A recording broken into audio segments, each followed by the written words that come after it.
Hey everybody, welcome to Comedy Contest at East End Bistro and Pub. There we go. We're going to have a very fun show tonight. If you haven't been to the contest yet, here's what we're doing. 10 comics are going to compete for a chance to perform in the finals on September 6th. And at the finals, they will have a chance to win tickets, 4 seats to see Dave Chappelle at Rocket Mortgage Field. We have special guest judges that have been helping out with this project. We're also posting each week on YouTube, courtesy of the Boogered Up Podcast. Let's hear from the Boogered Up Podcast. Dude, is that your wallet? Yeah. Hold that thing up so everybody can see your fucking wallet. That thing is a brick. Got 10 contestants, 5 minutes each. You guys ready for your first contestant? Yeah. Please welcome to the stage, Jenn Jenn. I am the richest, poorest person you'll ever meet.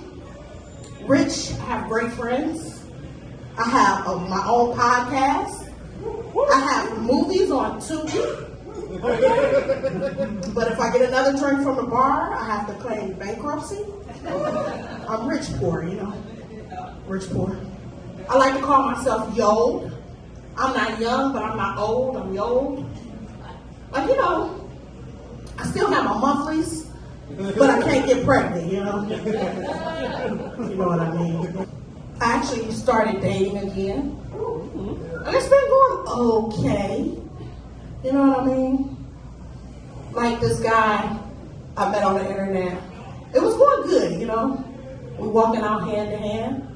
And I noticed he had a Nike check tattooed on his neck. I said, well, why do you have Nike tattooed on your neck? He said, I work in advertising. They paid me $100,000. I said, ooh, that kind of get me a little bit moist. So we get in the car. I'm a little bit of a freak. So I bust open his shirt. On his chest it said Reebok. I said, wait a minute. Why do you have Reebok tattooed on your chest? He said, you know, they paid me $200,000. I said, well, call me Miss Piggy, because I'm about to go ham on this penis right here. Jaws of life. Well, before I even get that far, y'all, I pulled out his penis. It said AIDS. I know. I grabbed my purse, I jumped out the car.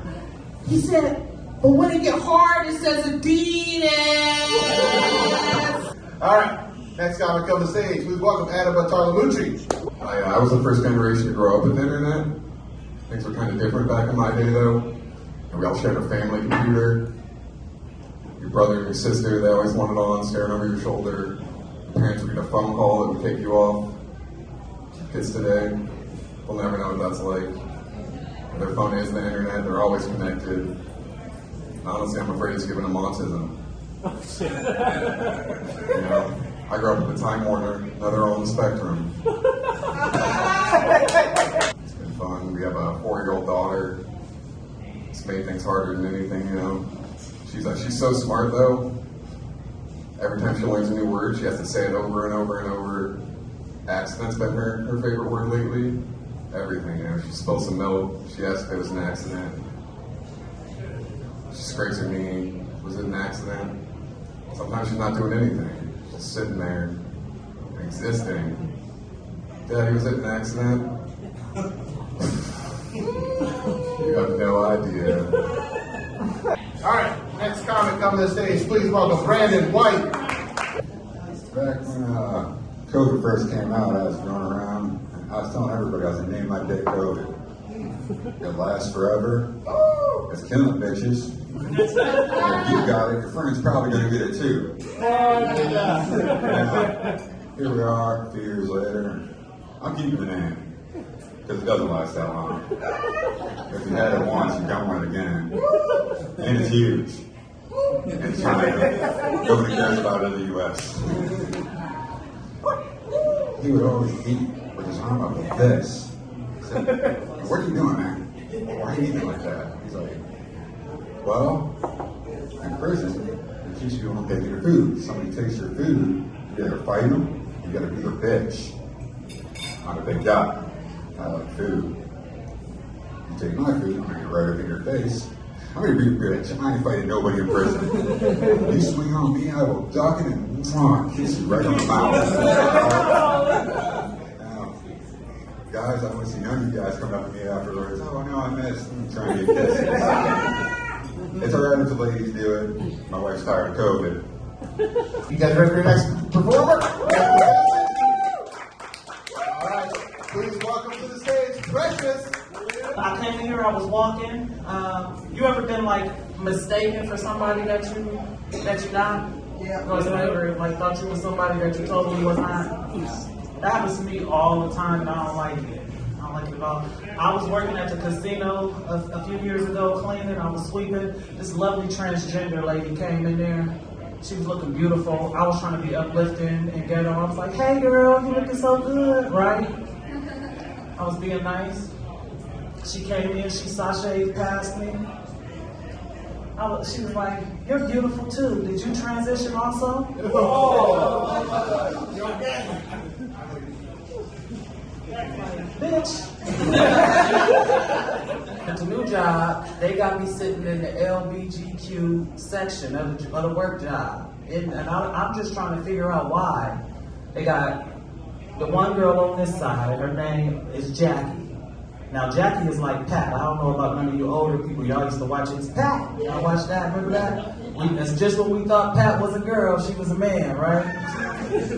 Just when we thought she was a man, she was a girl, right? That's how Jackie is at work. They got me sitting right here. Then they got another girl sitting on this side. They got a dim bag. That's what they is, a dim bag. Sitting on this side. And I'm sitting in the middle. The people on the phone calling me sir. That's what I'm saying. I'm like, what the hell is going on in here? I'll be sitting in the middle of this shit. Jackie I don't know what Jackie is, but I know that Jackie got a bald head and hair, and we supposed to call her her. Them Day dresses just like a woman, and I have to call her Day. And I'm the type of person, I be like, if I'm talking to you, you say some good shit, I'll be like, bitch, or girl, right? What am I supposed to say to her? That day?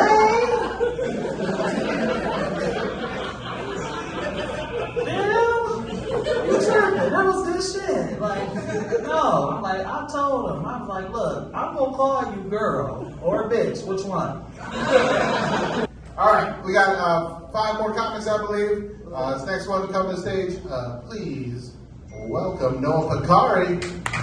Trump is funny because an interviewer will ask him a question and he'll answer it and take so long and be so confusing that the interviewer forgot what he asked. Like someone will ask a really important question and he'll just go, well, we are looking into the answer to the question you asked. It's tremendously, quite frankly, and I know a lot of French, okay?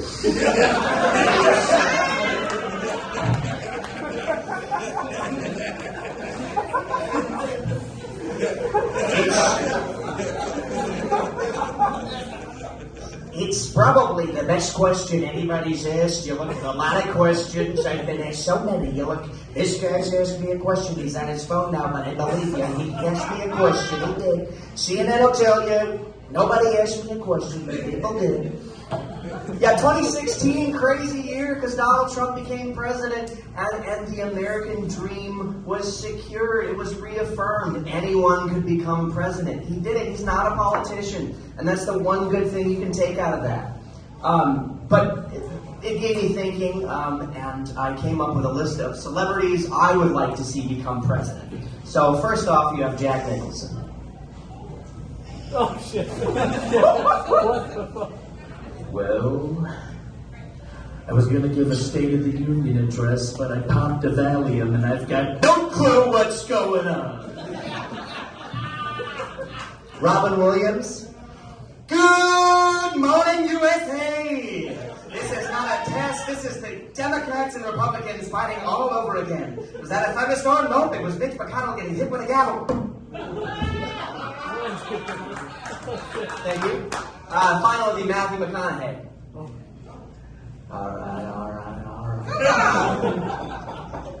As my first act as El Presidente, I'm going to reinstate casual Tuesdays and Fridays. That means no shoes, no shirt, and you still get service. All right, we got 4 comics left. Please welcome our next contestant, Nicole Knight. Okay. I feel like as soon as I get up here, everyone's like, where are the eating disorder jokes? And it's like, no, I just have like a pretty good metabolism and no trace of an ass. It's like mostly incredible, but can be shitty. Like, I was trying to go on a date the other night, and I went into Francesca's. I found this really cute, like, blue and white striped romper, and I went into the dressing room super excited, and I came out looking like boy in the striped pajamas. So if you know what turns my boyfriend on, not that. No, I feel like, some people's body type is like pear-shaped. My body type is Gollum.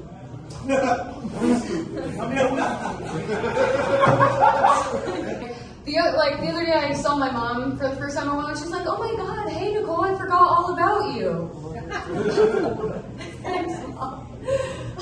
No, but I was watching TV with my sister, and I hate how I was watching a Spectrum commercial, and I hate their commercials because they portray their family like fucked up. The dad actually loves the mom.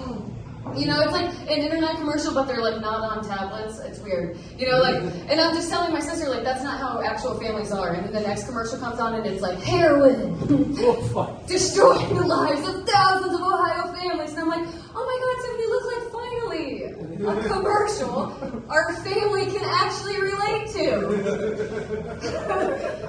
She just smacks me. She's like, Mom's on Suboxone now. It's not the same. All right, we got 3 more comics. Please welcome to the stage, Gary Campbell. I'd like to get to know you guys. What kind of porn are you guys into? Anybody? Threesomes! Yeah, threesomes? I like usual pretty normal stuff, and I stumbled across a step-sibling porn the other day, and I couldn't get into it. The premise was that the sister got a bad grade in her college class. The brother found out. So he was like, unless you let me fuck you in the ass, I'm going to tell Mom and Dad. Yeah. I was like, Jesus Christ, what kind of monsters are their parents? My surprise was having to deal with some addiction issues. I had to come to terms with the fact that I had some addiction issues, right? So I've never really done hard drugs. Aside from a 9-month period of my life, I was just in a deep, dark hole doing crack, heroin, one day, born, and All right, we got 2 more comics. Please welcome to the stage, Bob McClure. I tried to go skydiving once. I bought a Groupon, which is exactly the way that you want to plummet towards the earth, It's in Las Vegas. I drive 2 hours out into the desert to this airstrip, and they're like, oh yeah, you can't go skydiving. Y'all are ahead of me. I was like, why? Like, we have some concerns that the chute might not be able to adequately slow you during descent. What are you trying to say? It's like, sir, you exceed the weight limit to skydiving. I was like, you didn't weigh me. Y'all just eyeballing people before you huck them out of a plane? I'm named Bob. My parents gave me a stupid, boring name, man. It was a real pain in the ass when I was in middle school and high school taking foreign languages. You got to pick your fun foreign language name. Did any of you guys get to do that? Yeah, man. What's your name? William? You're Guillermo now. What's your name? Mary? You're Maria. And what's your name? Bob? You're Bob. It's Bob in Spanish too, man. I switched over to French, man. They were like, yeah, still Bob. Still Bob in French, actually. My sophomore year of high school, I switched over. I started taking Russian. They don't even use the same alphabet as us. You know what Bob is in Russian? It's fucking Bob, you guys. It's the same damn name, man. And, there's no man on the world, or in the world, that has an accurate idea of exactly how long 8 inches is. Alright, not a one, dude. Not a damn one. The amount of guys on Grindr would be like 8 inches, and I'd get there and I'd be like, I get it though. I used to measure it like that, man. You just push the skin back, let it flop on the ruler. You're like, fuck, 6.5 is closer to 8 than 4. So, just roll with it. We got 1 more contestant. Please welcome to the stage, Martin Malloy. Did you know that women at the gym take 30% longer to change than men? Also, did you know I'm no longer allowed back at the gym? Back in 2006, I threw a boomerang. I haven't felt safe since. I didn't have a dream catcher over my bed when I was a kid, but I had a dream crusher. I called it Mom. As you can see today, the best comedians do impressions, so I'm going to do my one and only impression. An Amish person at a car wash. Ah, my horse! This was very tough because all the contestants did so great tonight. We really were back and forth on a lot of this. So we just want to give all the contestants one more round of applause. It's incredibly difficult. But congratulations to our two winners that are going to move on to the finals on September 6th. Please welcome back to the stage, Precious. Yeah. And Noah. Thank you guys so much. And we'll see you guys next week.